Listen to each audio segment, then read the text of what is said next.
மேலே ஒரு காய் இருக்குது, அப்புறம் அங்கே ஒரு காய் இருக்குது. இங்கே வைக்கவும், அங்கே அந்த சைடு.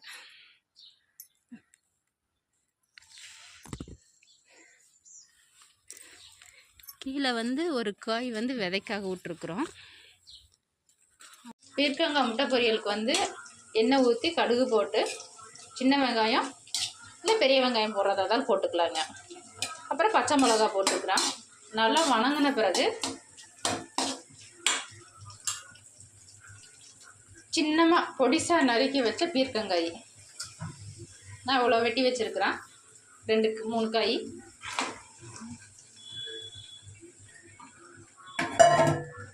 நல்லா டீப் ஃப்ரை பண்ணணும். நல்லா டீப்பாக ஃப்ரை பண்ணிகிட்டு இருக்கணும். ஃபுல் சிம்லேயே வச்சு, சிம்மில் இருந்தது இப்போ சிம்மில்